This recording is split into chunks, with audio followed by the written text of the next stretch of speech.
أضفيت على الحسن العبقى فالورد تضوى واعتنقا حسن يا رب لنا الخلقا طهره فلا يحوي نزقا أضفيت على الحسن العبقا فالورد تضوى واعتنقا حسن يا رب لنا الخلقا طهره فلا يحوي نزقا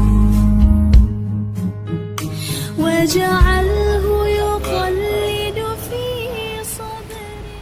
Salam jumpa kembali di bagian kedua, yaitu Rindu Wali. Rindu Wali, bicara wali, kita tidak akan terlepas dari namanya karomah. Karomah bukan ukuran akal, tapi karomah ukuran hati. Hati yang punya ketakutan, hati yang punya iman, hati yang mempunyai kepercayaan kepada namanya gaib kehidupan. Mengerti bahwa apa yang kita lihat atau kita dengar, kita rasa itu adalah bagian daripada Allah menunjukkan kemahabesarannya. Kenapa Allah begitu maha Ar-Rahman Ar-Rahim, ya Pak Ustaz, nanti dijelaskan secara gamblang. Kita bicara sesuatu hal yang di luar akal, yaitu namanya karomah. Banyak yang saya alami jika saya jadi seperti ini, ya karena saya sudah meletakkan namanya akal itu di bawah hati saya. Jadi saya kalau hitung secara akal tidak jadi seperti ini, tidak akan pernah bisa. Ketemuan kita ini pasti memberikan suatu hal yang manfaat apapun itu. Karena kita nuruti sesuatu, akal itu pasti nuruti adalah ego. Ketika ego itu ada, membiarkan orang hambanya seperti itu, akan kita saling mempelajari. Nah, ini Pak Ustadz yang mempunyai kedalaman ilmu dari segi agama. Kami mau sedikit bicara namanya karomah Pak Ustadz, kalau perlu detail dan spesifik. Alhamdulillah, kita lanjutkan kajian sore hari ini. Sudah tolong disampaikan sangat jelas sekali bahwa sesi ini kita bahas tentang apa itu mujiat dan apa itu karomah.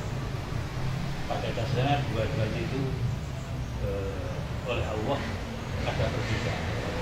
Karena yang namanya bicara mujiat itu ada kalimat dalam kata bahasa Arab itu taksis khusus untuk para anbiya wal mursalin.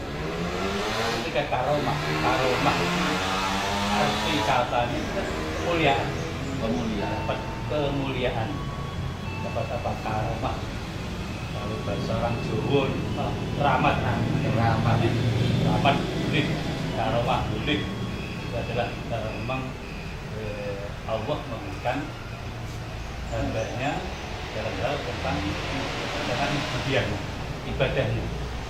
ibadahnya terlalu luar biasa, kemudian ikhlasnya luar biasa, tanpa pamrih, tanpa ada hal selain Allah, hanya tertuju kepada Allah. Karomah itu ketika diberikan oleh hambanya Allah yang memang dikehendaki oleh Allah, itu kadang-kadang ketika karomah itu terlihat oleh orang, bisa dikatakan bahwa itu apes. Nah, pada dasarnya karomah itu hanya hamba itu kepada dan juga kepada Allah, tidak diberikan kepada yang lain.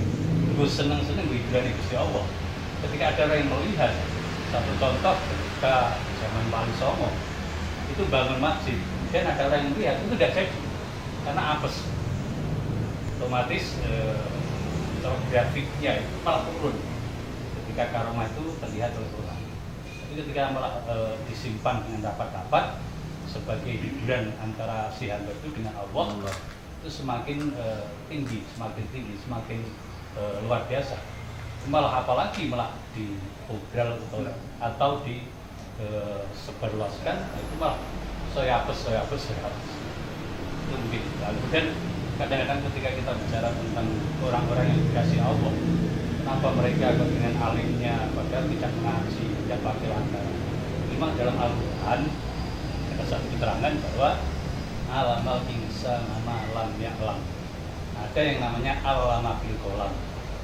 Ada Allah itu menghendaki bahwa orang itu punya ilmu dengan perantara qalam, dengan perantara pen. Dan kita ngaji, kita diskusi, kita sekolah, dan sebagainya itu itu hanyalah wasilah atau perantara saja. Tapi ada yang alamal insan nama lam ya'lam oleh Allah karena dikehendaki dia tahu apapun ilmu itu, walau tidak dengan perantara ngaji, dengan perantara sekolah dan sebagainya. Tapi kan dia dikehendaki oleh Allah. Satu contoh ketika kita melihat apa itu sejarahnya, sejarah ekonomi Gusmi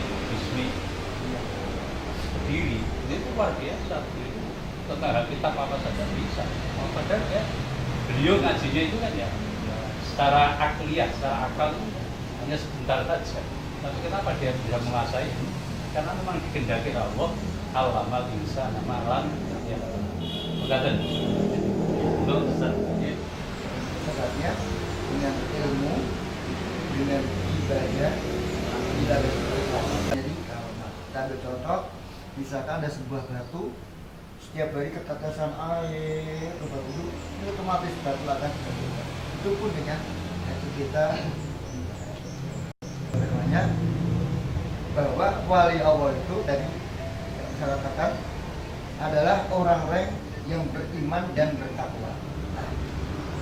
Yang kedua, wali Allah itu dipegangi kitab, adalah kitab bahwa ia tawassolihin. Nah ini yang secara basicnya berarti dia mencapai derajat wali karena imannya, karena ilmunya, karena ibadahnya, karena ikhlasnya. Namun ada hamba Allah di alam Allah memberikan ilmu pada yang tidak ketahui.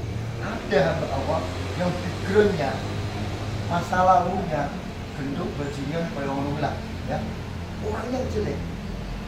Boleh katakan neraka itu hanya sejengkal dia masuk neraka. Namun takdir Allah, dia justru diangkat menjadi kekasih Allah. Saat di sebuah restoran, Mbah mencoba tahu ini daging ayam, tapi disembelih di atas nama Allah. Tapi si murid baru ini, si mualaf ini, Mbah ampun Mbah, niku bangkai. Loh kok iso begitu? Niku butuh disembelih kali asma Allah. Saat ada pemakaman, seorang hafidhah meninggal dunia. Ini kerendok.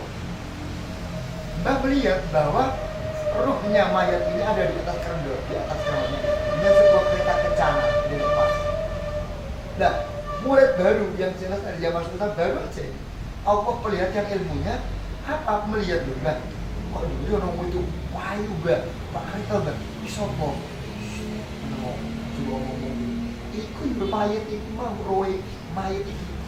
Loh, ini. Dan yang terakhir sebuah cerita, karena ini mu'alaf ada seorang bengkel. Pada saat musim haji, orang-orang di kota itu sempat dikagetkan. Loh, bengkelnya buka ke orangnya haji. Sampai geger, dikatakan dia tuh haji. Padahal bengkelnya buka. Loh, ini di sini ada masalah. Makanya apa tuh karomah?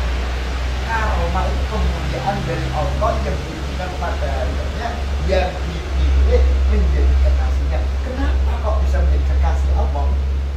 Cinta pada beliau dengan sering menyebut nama beliau, mungkin berziarah ke kubur beliau. Kemudian yang paling jelas kita bisa memberikan kemanfaatan pada kanan kiri kita sebagai beliau hidup. Para wali itu hidupnya itu selalu memberikan manfaat kita. Ya, mungkin bisa kita kembalikan kepada Mr. D. Matur nuwun Pak Ustaz Husni, Pak Ustaz Najib, Pak Bambang, Pak Uliman, Cukup Bapak, Mbak Bupati. Bincang pada obrolan pada sore hari ini yaitu tema Rindu Wali. Semoga dengan adanya hikmah ini pastilah manfaat untuk kita bisa mencoba para pemirsa di YouTube channel Mr. T only ya Pak. Nah ini intinya adalah kita saling mengingatkan. Ngaji itu tidak harus dengan kita. Ya betul. Ngaji itu dengan saling berteman. Ya, ngaji jagung sebenarnya ini. Ngaji jagung, ngaji dan sebagainya. Depan ini kita akan tambah lagi dengan narasumber Pak. Kita akan mencari narasumber yang otomatis yang mambu wali. Iya. Jadi biar indah. Bukan berarti kami tidak senang pada orang tidak cinta wali. Hidup ini adalah berani. Kita saling mencintai. cintai, maka keindahannya adalah bisa menjadi tidak kita cintai itu adalah bukti indah. Itu orang Pak Bambang, terima kasih Pak Bambang. tunggu Sampai ketemu saya lagi. berikutnya.